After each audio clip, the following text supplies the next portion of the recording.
Good evening, everyone, and welcome to Uncubed's webinar, Start Down, which is a webinar about startups for college students. Today, I have a really awesome speaker. It's Mark Monchek. Mark Monchek is an entrepreneur, keynote speaker, and a thought leader. Some of his experience is that he is the COO of the Opportunity Lab. He is also the founding member of the Conscious Capitalism NYC, the Center for Social Innovation. He's also been the president of Perform Excellence and also an entrepreneur for Trevita. I could go on. He has so many credentials. If I keep going, the webinar is going to end by the time I'm done. So thank you for being here with us, Mark. Thank you. I really appreciate you doing this. I think it's amazing today that we have more resources for student entrepreneurs than ever. I really think that business is going to be the driver of social change. Part of my book, Culture of Opportunity, is about how government is broken. Nonprofits, while very important, are small. And business is really the institution that most people engage with every day at very, very deep levels of engagement. And if we change that engagement from just thinking about the cup of coffee we like in the morning to thinking about where we're getting that cup of coffee, how do we support that business, how do businesses make difference in the world, we can change the world through the application of businesses as drivers of social change. Absolutely. Thank you so much, Mark. So just so you guys know, we're going to have 45 minutes, just questions I'll be asking, and then just feel free to ask questions anytime during the webinar, and we'll answer those during the last 15 minutes. Okay, so I think we're going to start off, obviously, by asking how you got into entrepreneurship, when it started, and just your experience with that. Thank you. So I always think about, and I encourage you student entrepreneurs to think about origin stories. Where does something start? Where did your parents come from? Where did your parents meet? Where did a business that you admire start? How did it start? Why did it start? Where did it start? So to answer your question, I grew up at the intersection of business, psychology, and art. So my parents were the two people in my extended family who went to college. Most everybody else did not. On my father's side, there were 7 kids, 6 boys and a girl. Every one of them, except for my father, started a family business, which is still around, called Shepherd Toy. It's in Brooklyn, and they are distributors of toys. My father went to medical school, and he was a doctor. And he became first an internist, and later on he became a psychiatrist. So I, at the age of 8 years old, was learning about psychology, psychoanalysis, and entrepreneurship, because at the dinner table with my uncles and aunt and grandfather, I was learning about how businesses start, what businesses do, about pricing, about customers, about employees. So I grew up with this incredible mix about psychology, what makes people and organizations tick, and about businesses and how do companies start, grow, and survive different challenges. And my mother was an artist. So I think business is an art form. It's a combination of art and science. And I think if you understand the art form of business, you can understand it on a deeper level. So my grandfather had a business in manufacturing artist brushes. So I learned from him. He had a very successful business, sold it to Binney & Smith, which is the manufacturer of Crayola crayons. Some of you may have had those crayons growing up. And he ended up retiring, fairly well-to-do. And again, as I said, on my father's side, my uncles and aunt have a business that their children inherited and still exists in Brooklyn today. So I grew up with this very interesting mix of art, psychology, and business. Wow, that's really impressive. And then when did you actually start your first business? Well, this is the origin story of my first business. Was when my wife and I got married. Our dream was to own a home, and to own an old home, Victorian home, and fix it up. So we worked 2 jobs, 3 jobs. We sold toys at flea markets. We had sales, flea market sales, all kinds of different things, and our regular jobs. We raised enough money. We bought a house on Bedford Avenue near Brooklyn College. 6 days after we moved into the house, somebody tried to burn it down. So imagine you're just married a year and a half. You haven't even unpacked your clothes and your furniture, and your friend tells you your house is going up in smoke. So we rode back to the home, and we saw 6 fire trucks, and out of that front door of the house, water from the firemen's hoses was pouring out the front. Smoke was all over the place. And so my wife was hysterical, crying, and I didn't know what to say. And I said to her, I held her around her, put my arms around her, and I said, well, now you can have the kitchen you always wanted. So I was trying to think, what's the opportunity in a disaster like that? So to make a really bad thing worse, after the fire, the house was boarded up, and there was a lot of valuable furniture in it, fireplace mantles, stained glass windows, and various other things. So vandals came in the middle of the night. We weren't living in the house. We were living at my wife's parents' house, and they stole 4 hand-carved fireplace mantles. They stole stained glass windows. They stole my bicycle, microwave oven, TV. So after the 3rd theft, we moved into the house. This was back in 1981, with no heat, no hot water, no electricity, no windows, and a lot of awful putrid smell of smoke. So I had started a business without wanting to. What was the business? I had to restore this house that had almost burned to the ground.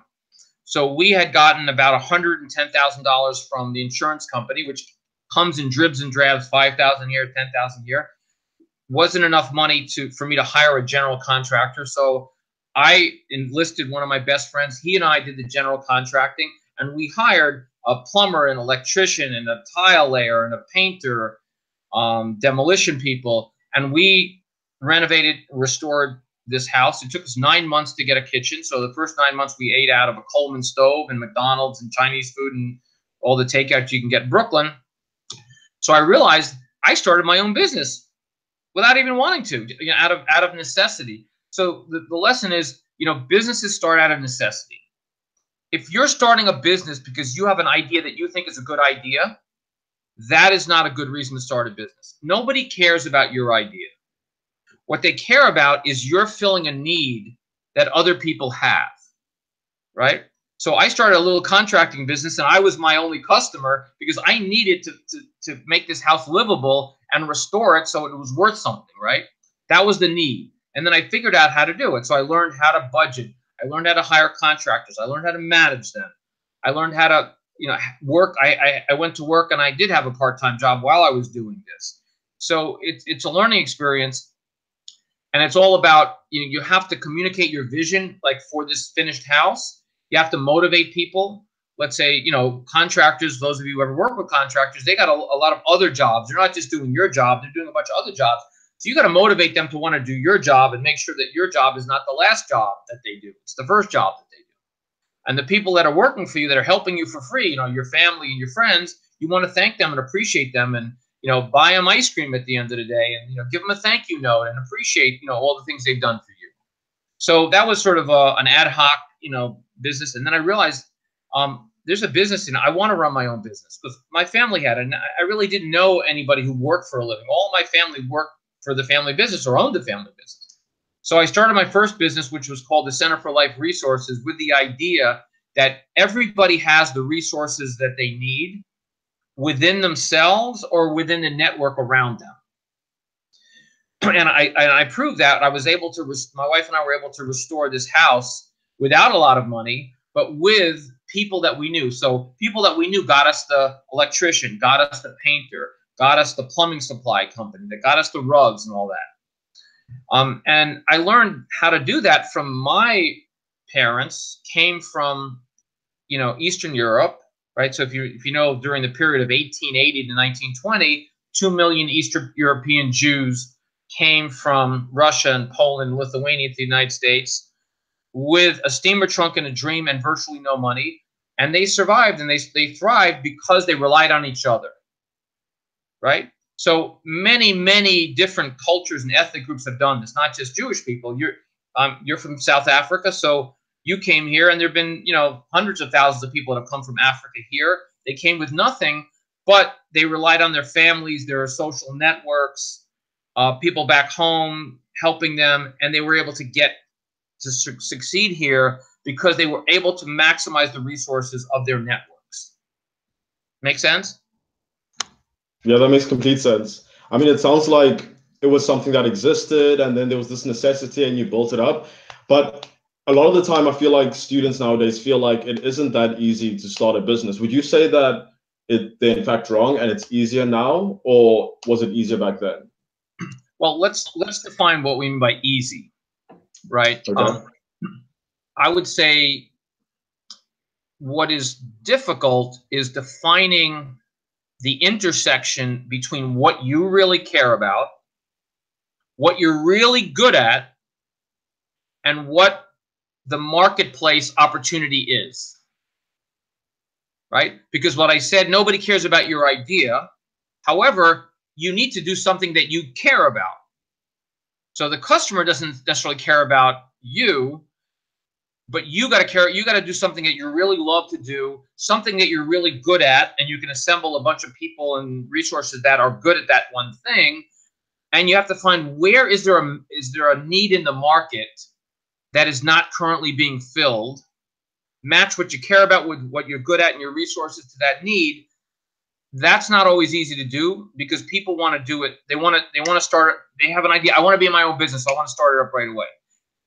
The hard part.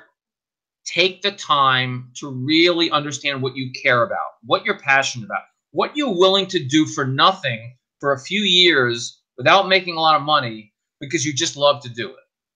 Figure out what you're really good at and get some feedback from your friends and from your teachers and from other people, not just what you think you're good at, but what other people also think you're good at. And then do some research. Where is there a marketplace need that's not currently being filled? So I think that's doable, but it doesn't happen necessarily overnight. You got to really look at what's a need that you individually particularly have a good opportunity to fill. So I think, I wouldn't say it's easy, but I think it's much more doable because if you understand that your network is much more powerful and vast than you think, you realize that you yourself don't have to do everything. You don't have to have all of the money yourself, all of the people yourself. That comes from your network. Once you understand how networks operate and how to connect to your network, it will become easier. Okay, so you're bringing up a network. How valuable is a network? As I was telling you in the pre-show, we did the warm-up, right? I think that your own personal network, or we call it an ecosystem, is maybe the most important resource you have other than your own passion and your own skills, right? I think it's equally important. So the network that I learned when I was rebuilding our home was not just the people that I knew, but it was the people that I knew who they knew and who they knew, right? So like I did not know the electricians. I did not know the plumbers. I did not know the painters. I didn't know the insurance company. I didn't know the bank. But somebody that I knew or somebody that they knew all of these resources. Right. So for those of you who are active on LinkedIn, and I encourage, if you're not, to be active on LinkedIn because it is the biggest professional network in the world and it is relatively easy to use. I have 2,000 direct connections on LinkedIn.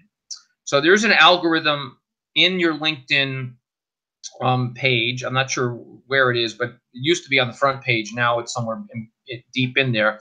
Will tell you how many people you could reach 3 degrees of separation from you. So I have 2,000 people. Each of those 2,000 people has their own network. Some of their networks are 200 people. Some of them may be more than 2,000 people.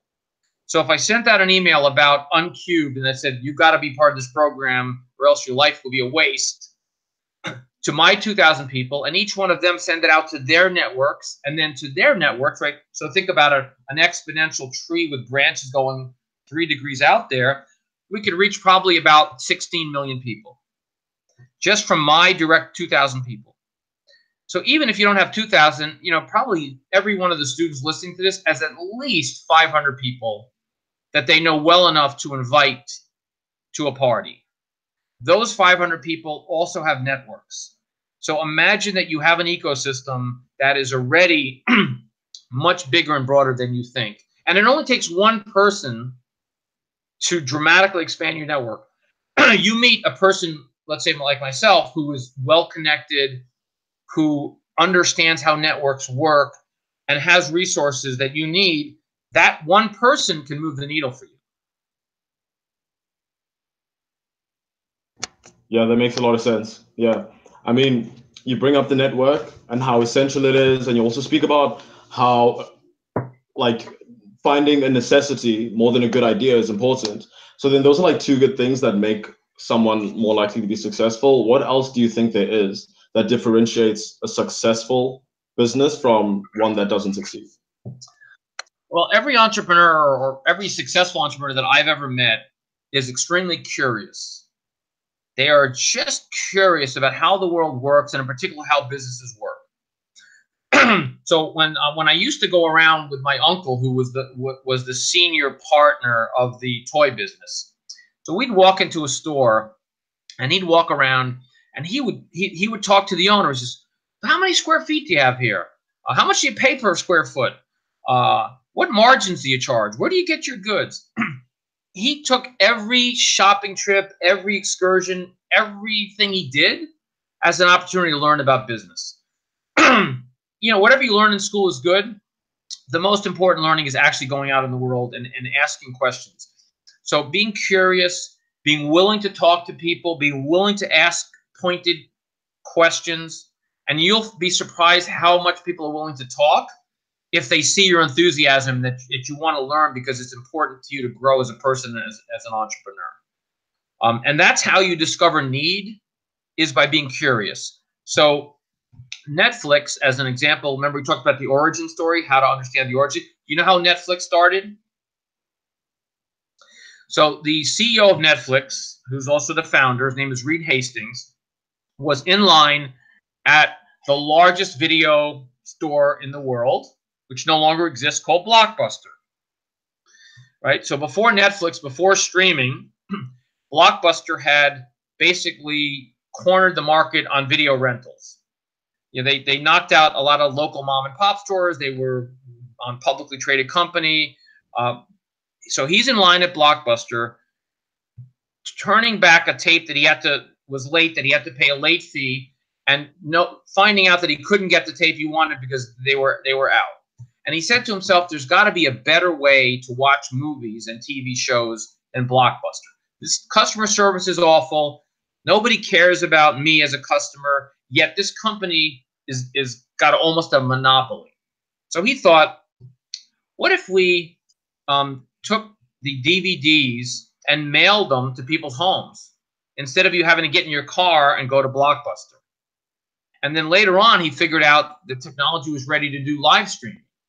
So Blockbuster went from being the #1 video store in the world to being out of business within 5 years. Because this guy was curious. When he was online, he filled his own need. He had a need, and he thought, I wonder if I have this need, how many other people had it? And he saw all the other people in line, and he started asking people, well, what would you be willing to pay $10 a month for a service that mailed you a DVD instead of you waiting in line? Yeah, of course. So he tested it out. Now Netflix is a humongous company, and that's a force in video streaming, right? So being out in the world, being curious, discovering a need, and doing the research. Yeah, I mean, a lot of the time we hear stories like that, and it's very inspirational, and we're very interested in that. But I think as college students, we also sometimes try to understand the practical side of it. I mean, Netflix, obviously, it came from curiosity, but then what steps did he have to take? Like, what technical skills do you think are necessary in order to be successful in your startup? Well, to use the Netflix example, to be fair, to your point, he had sold a technology company and he had money. So I'm not telling you that Reed Hastings started out, with $5 in his bank account. He had some money. However, the point is he discovered a really important need before anybody else did. And he was able to raise capital because he made a good business case for it. So he invested some of his own money, but not all of it, for sure, right? So the question is, how does a student without a lot of resources or perceived resources, start that? Well, again, it goes back to your network. So when you'll read in the book, if you read the book Culture of Opportunity, this is what it looks like, how to grow your business in the age of disruption. We have a section in it called Unlock Your Network, right? And so we map each person's personal network, and we map them by people, right? So you break down, and there's an exercise in the book which you can do this yourself.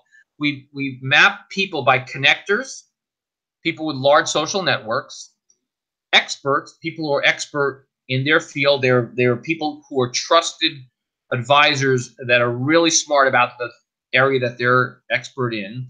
And then the third category is what we call accelerators, which are people are a unique combination of connectors and experts. Those are the people I was describing before who can move the needle. If you meet somebody like that, they give you access to some of their network. That gives you resources you never thought you had.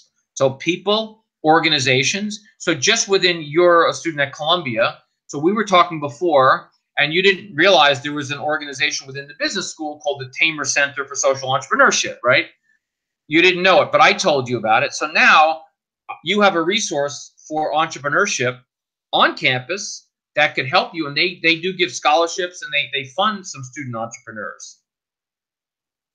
And there are a number of organizations. So the new school has a program called Venture Lab, which I taught at a few weeks ago, and they fund student entrepreneur programs. And they not only do they fund them, but they also give you the education for them as part of it.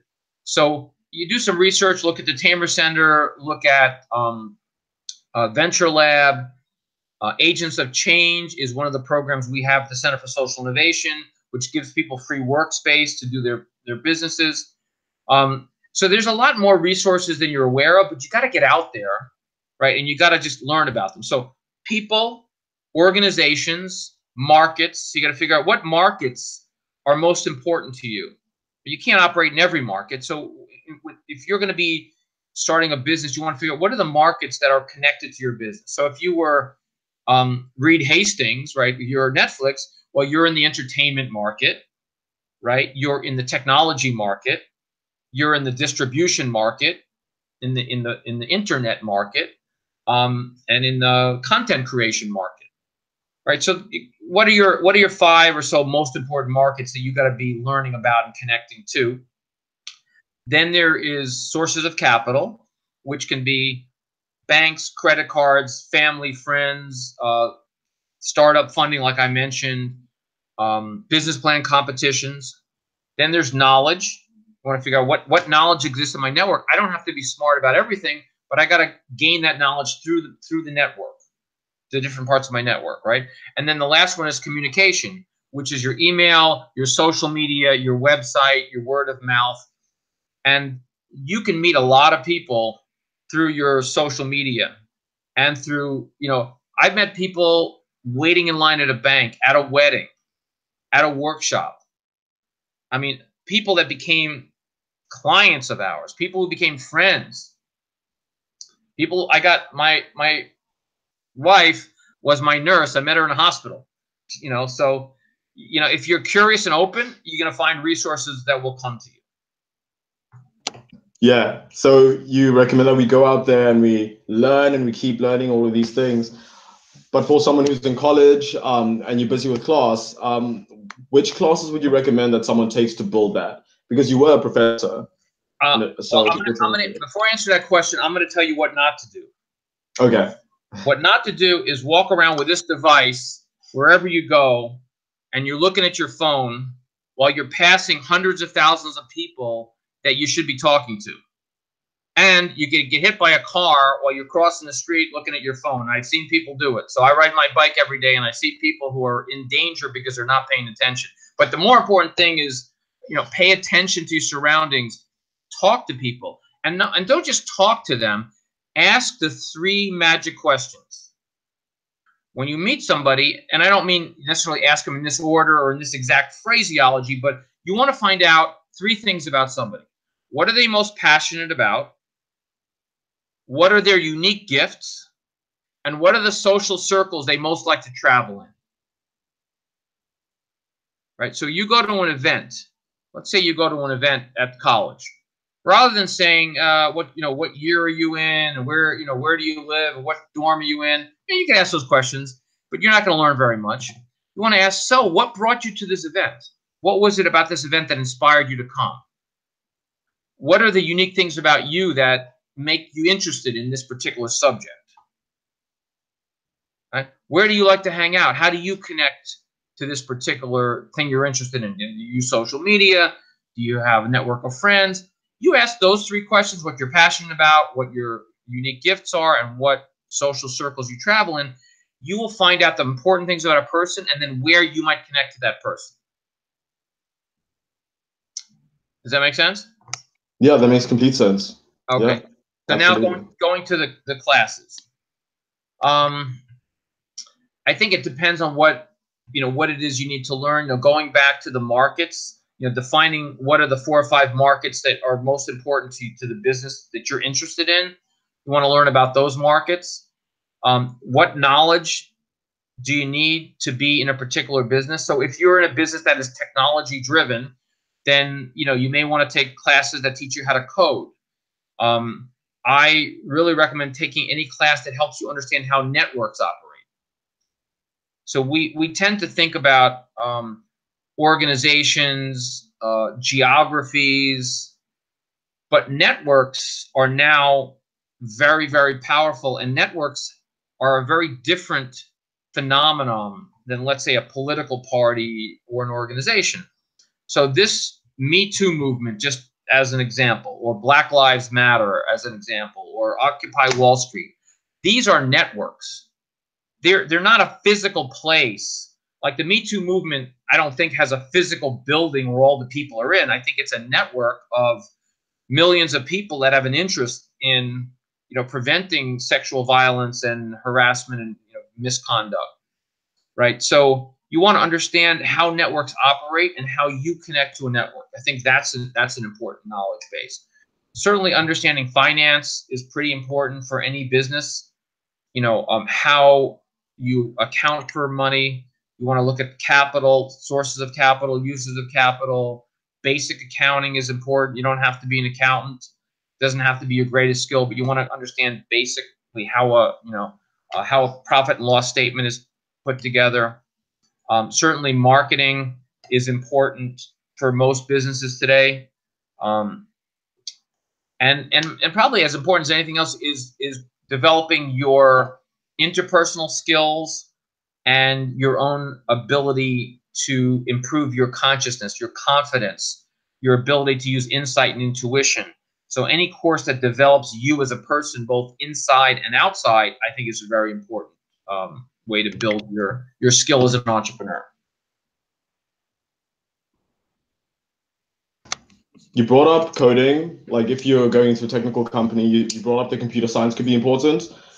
But it seems like a lot of startups that are coming out lately are all capitalizing on computer science. So how essential do you think it is in order to build your business up or to even get it going? How important is computer science nowadays? Well, remember, if you think about being in a connected network, you yourself don't have to do the coding. You yourself don't have to be a computer science major. What you need to understand is, how does technology fill the need that I'm trying to fill, right? So let's say you are Uber. Let's say you're thinking you were Travis Kalanick, who started Uber. I don't know enough about his technology background, but his brilliance was, Uber was started in 2009, right after the economic crash of 2008. And what did he see? He saw that there were literally thousands, not tens of thousands of people who drove taxi cabs, who drove black cars, worked for car services, that wanted to make more money because the economy was really bad and they had time on their hands and they owned cars. Then you had people who needed to ride in cars, but taxis were pretty expensive and hard to get. Not necessarily you can get a taxi at the time you wanted to. So he saw a market that did not exist, and he understood that the technology was there to make that market. That the technology was there, particularly the GPS technology, right? Which is the fact that if you're an Uber driver and you have Waze or Google Maps, whatever you're using, that is a much more powerful and efficient technology than a cab driver who's using his memory of New York City. Right? And he realized that technology existed, that a customer could find a car on the phone, and the phone would tell that customer how quickly a car would come. He didn't have to do the technology. He had to understand that the technology existed to do that. Once you understand what technology you need, then you got to find out, does it already exist? You have to build it, and what are the different elements of it? Right? So you definitely need to know the power and the uses of technology, but that doesn't mean you have to be a technologist necessarily, or a coder, or anything like that. And if you are, that may be an advantage, but you got to figure out what you're coding, why are you coding, what's the need that you're going to fill. Like the guys who started Airbnb were not technologists. The Airbnb was started because these guys needed to make money to pay the rent, and there was a conference in San Francisco, a design conference, that was sold out, and there was no hotel rooms left. So these two kids who were in college thought, you know what? Why don't we rent out our couch in our house, in our airbed, for this conference? So they found it. They were making a couple $100, and they built a website. They just built a simple one-page website. They weren't technologists, but they understood if you have a ticket for a conference that costs you $1,500 and you can't get a hotel room, well, you're going to be desperate. You know what? You might sleep on somebody's couch, and guess what? They did. So Airbnb is the biggest provider of stay away from home, bigger than any hotel chain. Not because these guys were technologists, but because they were entrepreneurs who filled their own need to pay their rent. Then they found that I think the third partner was a technologist, I guess the third guy that they brought on. But one guy was a graphic designer. I don't even remember what the other guy was. So there's a really good podcast called How I Built This with Kai Raz, which talks about the origin stories of some really interesting startups, including there is an episode about Airbnb and how it started. Well, that's very interesting. It seems like the way to be successful is just connecting all of the dots in a way that is most efficient and the best way to do it. I've spoken to some of my peers over here in college, and it seems like everyone wants to do that, but the thing that kind of holds them back is how formidable it seems to start a company. So how do you get someone to look past how formidable it is? How do you develop the kind of confidence to get through that? I'll answer that question, but before I answer that question, I'm going to ask you a question. In order to be an entrepreneur, do you need to start your own company? I feel like the answer is no. Well, think about it. What is your definition of an entrepreneur? Well, I would say it's someone who looks at different resources and then brings them together in a way that's efficient to solve a problem. Yeah, I think that's a reasonable definition. An entrepreneur wants to build something. This is my own definition. There's no one definition that fits everything. But my definition as an entrepreneur is somebody who wants to build something that lasts and solve a problem that's important to people, and create freedom for herself or himself in the process. Right. So I think we live in a very individualistic society. So everybody wants to start their own business. They want to start their own nonprofit, their own this, or, guess what? There's a gazillion startups and even mature businesses that need entrepreneurs, right? So if you have a very, very unique and powerful skill set, if you have a passion for something that you really care about, and you identify a need that maybe nobody else has identified, that does not require you to start your own company. I mean, you could. I'm not saying you shouldn't. And for some people, that's the only way to do it. But you could find a company that already exists that does not have that product, does not have that product extension, or does not have a service that does that. So think about what's already there and what you can build upon. It's a whole lot easier to be able to add to a company that already exists and start up something from scratch. So being part of an entrepreneurial community like we are at the Center for Social Innovation, or Impact Hub or Civic Hall, or I mean, there's many of them around, accelerators and co-working spaces for entrepreneurs. Being part of that community is so important because you're going to build your network. You're going to learn about ideas and skills that you never knew existed. You're going to connect. So if you're working by yourself in your dorm room, or if you're working by yourself at Starbucks, you're not going to get the interconnectedness you are as if you would if you were working in a community. Yeah, definitely. So if there are certain jobs that are entrepreneurial in nature, which ones would you recommend that people go into in order to, I guess, develop their entrepreneurial skills if they want to build into becoming better entrepreneurs in the real world? That's a good question. I mean, I think if you're starting out, I mean, I can tell you when I started out my career, I was interested in any job that would pay me enough money to, buy a pizza, or to pay my rent, or to pay my tuition, that I thought I could do fairly well and was interested. Not that I would do forever. So, when I was 12 years old, I worked in a corner general store. I worked in the cashier. I worked stocking things. I worked selling shirts to people, whatever the guy needed me to do. And I learned a lot about how customers shop. I learned a lot about work ethic, around how the business operates. So I think any job where you're touching different parts of the business, where you're learning about how a store operates, or how a back office operates, or how a plant operates, I think that's important. I think people like to go for a glamorous job. They want to get a really glamorous, high-paying job at first.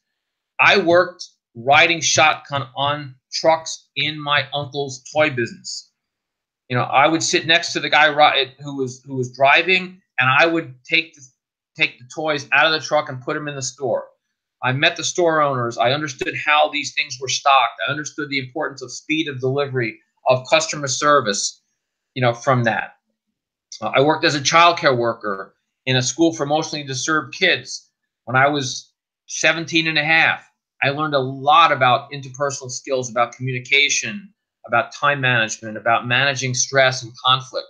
So I think in the beginning, take a job that's interesting, that you can learn a lot, and particularly where there's some mentor. I think getting a mentor is really, really important. A mentor will teach you things you can never learn in school, and can help you connect to resources that you never would be able to get on your own. Yeah, definitely. I mean, you say that getting a mentor is going to teach you some things that you'll never learn in school. So then it sounds like there's some issue with the schools in particular. So what is it that you think schools should change in order to make students more entrepreneurial or better at solving problems in the world? Well, schools are, in a certain sense, the system of higher education today is a sort of a quasi-monopoly, right? If I wanted to start a university today to compete against Columbia, I would need, excuse my language, I would need a shitload of money and a lot of political connections to do it, right? Even if you had the money to get certified by the Board of Education, it's a big thing. So education has become inordinately expensive because there are more people who want to go to school than there are seats in the school, and they are not making any university. When was the last time there was a Harvard University that was started? When was the last time there was another Columbia? Right? There are not.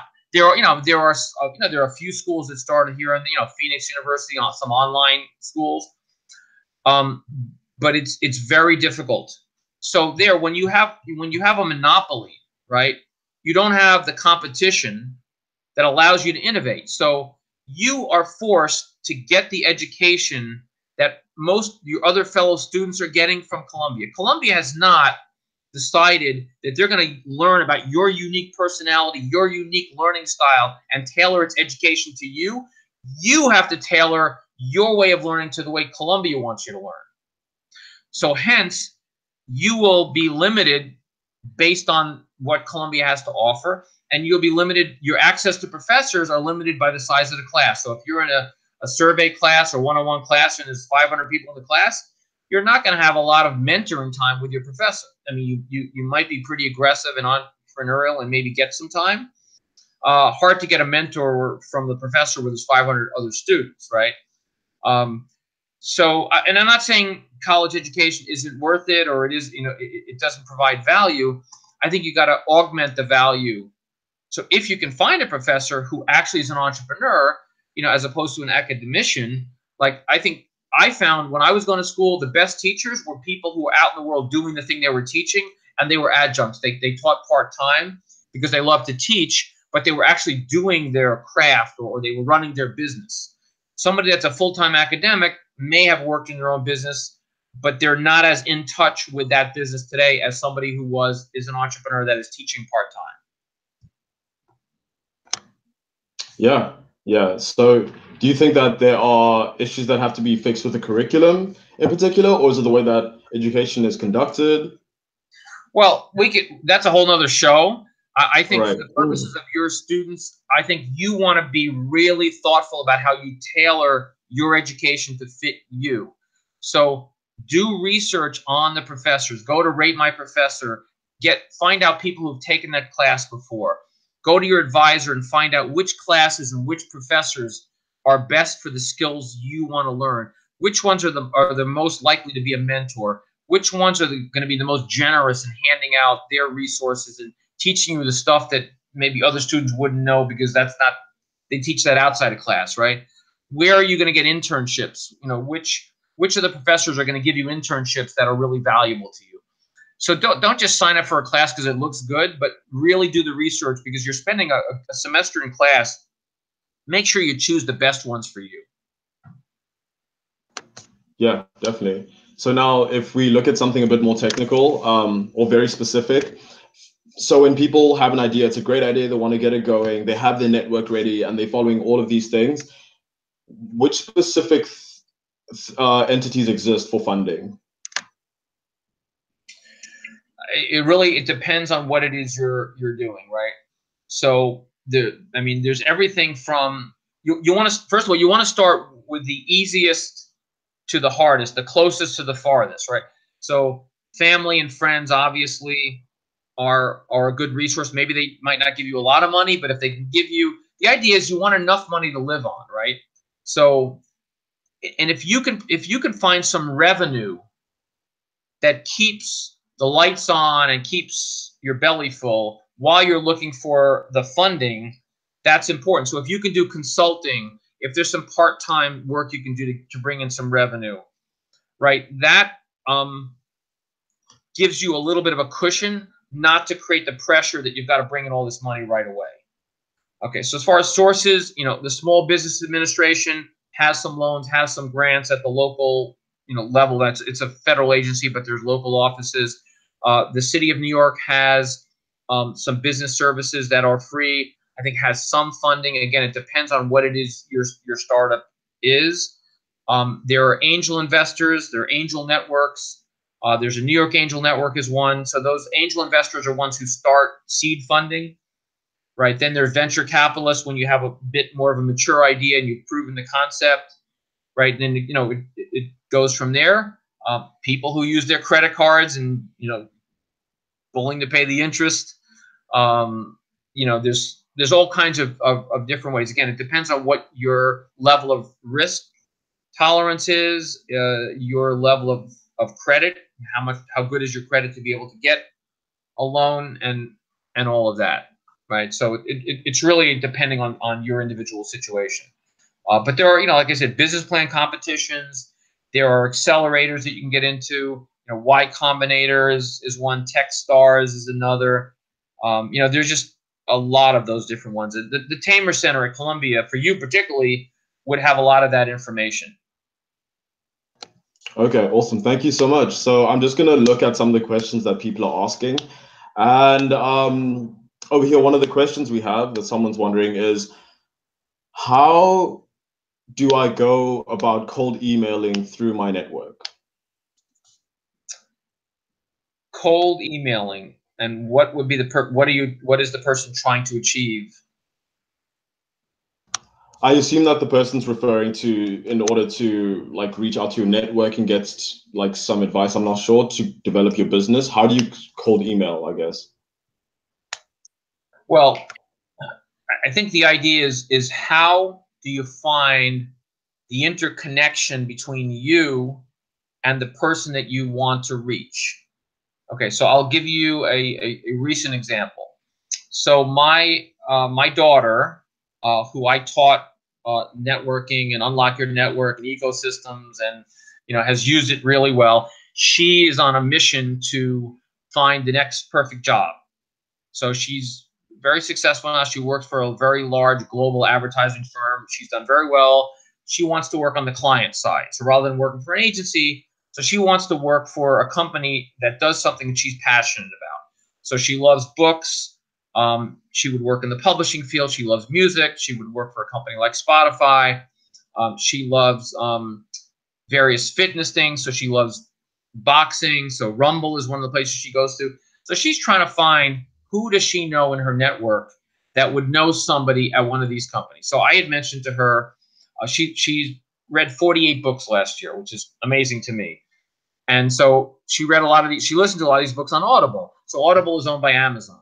So she's looking at her LinkedIn connections and particularly asking me, who do I know at Amazon or Audible?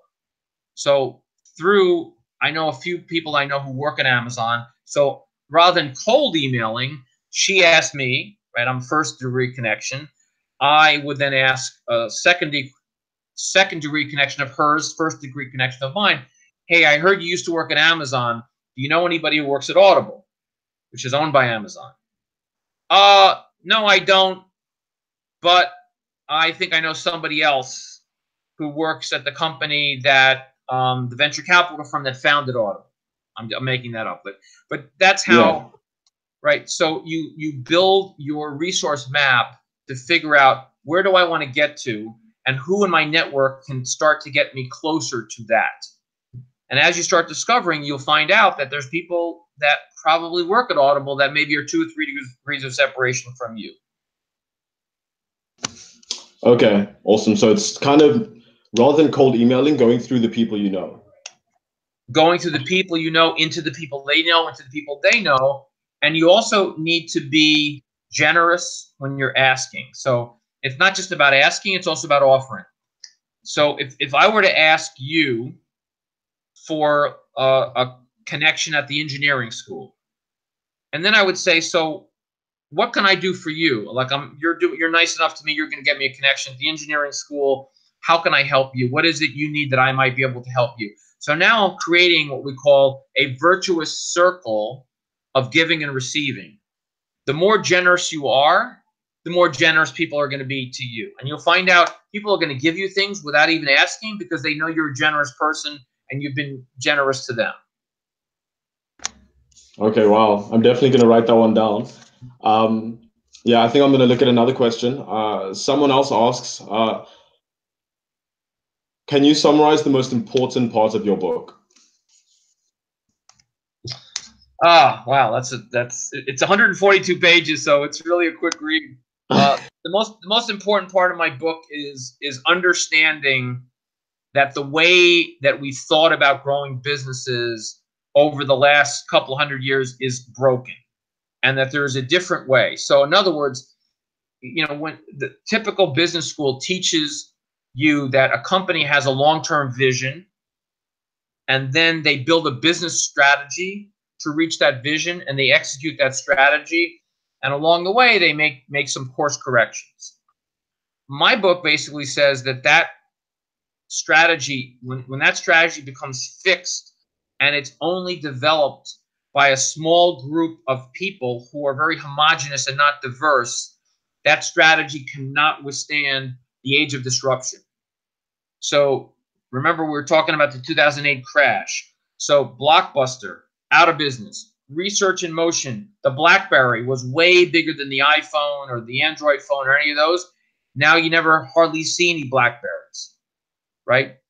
Bear Stearns, one of the biggest investment banking companies in the world, got bought for 2 cents on the dollar by JP Morgan Chase. Lehman Brothers, out of business. AIG, shrunk. Nokia, all right, Finnish-based company, was the largest handset maker in the world, more than the iPhone, more than the Google phone, more than the Android phone. They're almost non-existent. These companies had long-range fixed plans, and they were done by a small group of people, mostly white, middle-aged men, right? Not African Americans, not Latinos, not women, not Native Americans, you know, not necessarily a diverse group of people. And they didn't see the disruptions coming because they were so narrow. So my book called Culture of Opportunity, you have to build a culture throughout your whole company that is looking for opportunities, that is evaluating the right ones, that are picking the ones that are based on what we call your success DNA. Not a work for any company, work for your company, filtering them and launching the ones that are going to help you grow in any economy. So it's a culture that's collaborative, that's inclusive, that's diverse, and that is opportunity seeking and understands how to get new ideas that might go against the grain of how you thought. So the opportunity team, which is one of our steps, is you always have people from outside your company or outside you as the individual to challenge your ideas and give you new ideas and make sure you're constantly adapting and changing to all of the disruptions that are happening around you. So is that the main Blockbuster thing? did not see Netflix coming, right? Netflix is staying competitive because they're willing to take the data and look at the outside things, and they're constantly changing their business model to adapt because they have competition from Hulu and from Amazon and from, you know, iTunes and so forth. Would you say that using that principle is what has made you successful? Yeah, I think that's one of the things. Learning from your mistakes. You know, if you're an entrepreneur, you've got to make a lot of mistakes. You got to take some risks. You got to learn from those mistakes. Be willing to be humble and understand that other people know a lot more than you about many different things, and that doesn't make you less. It makes you more to bring in other people that are smarter than you in a particular area of expertise. Subjugating your ego, being humble to be able to ask for help when you need it, offer help when people need it. I think those are all elements of success. And being grateful. I would say, if I would say what's one of the most important things I would offer to your audience, be grateful for what you have, and don't let the frustration about what you don't have take over your consciousness, because there's a whole lot you don't have, but there's a lot more that you have than you might realize. And if you practice gratitude, which I do every day, morning and night, I have I use this tool called the 5-minute journal, where in the morning I write down in this little book the 3 things I'm most grateful for today, the 3 things that are most important for me to create that day, the one affirmation I want to keep in my mind that day, and at the end of the day, I write down what were the 3 most important things that happened today, and how could I make my day better. 5 minutes in the morning, 5 minutes in the evening, it creates a life of intentionality, and I think intentionality is a very important component of an entrepreneur. Every day counts. It's very interesting that throughout this conversation, it seems like I was expecting to get this advice, very technical advice, and I feel like it seems that entrepreneurship is a little bit more abstract than that. I mean, there's certainly technical skills that come into play, but if you look at one of the most famous and successful entrepreneurs of all time, Steve Jobs. Steve Jobs was not the technician. Steve Jobs was a visionary. Steve Wozniak was the technician. Right? So without Steve Wozniak, there is no Steve Jobs. Without Steve Jobs, there is no Steve Wozniak. So Steve Jobs understood before anybody else that there was an opportunity for personal technology to be a part of somebody's lifestyle. Right? Before the iPhone, before the AirBook, there was the Macintosh desktop computer. And Steve Jobs believed that if I make that computer the version of a race car, that a person, instead of just computing, saw there was a beautiful thing on their desk that they could feel sexy with, they could feel powerful with, they could feel cool with, that was going to separate Apple from let's say, IBM, which it eventually did after Steve Jobs figured out all the unpleasant and difficult parts of his personality, came back, and then you have the iPod and the iPhone and, you know, the iPad and all of that, right? So Steve Jobs was not a technologist. He was an artist, right? When he went to school at Reed College, he dropped in, then he dropped out. He took calligraphy. He didn't take coding, he took calligraphy. Why did he take calligraphy? Because he understood that fonts, being beautiful and elegant, were going to make the computer a lifestyle machine. Steve Wozniak figured out how to program it, right? So you needed them both, but Steve Jobs' vision came first before the technology. Technology served the vision, not the other way around. Wow. Well, as we near the end of this webinar, is there anything in particular that you feel like you haven't mentioned that you think is extremely important and you have to say? I think the one thing is to stay hopeful, to stay inspired. And in order to do that today, at least for me, I need to what I call program my own media. So I used to get the New York Times delivered to my home every day. And after our person in the White House got elected, I canceled my subscription to the New York Times because all I was seeing was bad news every day on the front page. I listened to the news every day, but I listened to it only to the point that I'm educated. Once I get to the point of being depressed and horrified, I shut it off. And I try to look at media like I look at nutrition, right? I want to listen to podcasts that nourish me, that inspire me, that educate me. And I want to learn things that I want to learn. So I figure out, where do I get that? Is it a podcast? Is it through a friend? Is it a webinar like this? Is it a book? And I try to intentionally program the media rather than let the media take over my life, right? So today, we see more people do more things, have more experiences in 1 year than our great-grandparents did in a lifetime, okay? We do more things, have more experiences in 1 year than our great-great-grandparents did in a lifetime. So what does that mean? Our brains are overloaded with stimuli, and we have to manage that. I do that through the 5-minute journal, and I do meditation twice a day, 20 minutes in the morning, 20 minutes in the evening, in order to quiet my mind, because an entrepreneur needs a quiet mind.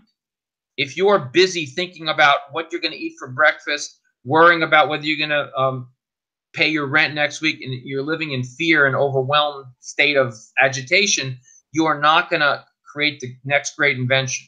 You've got to have a quiet mind to be able to be creative, and you have to block out a certain amount of the stimuli.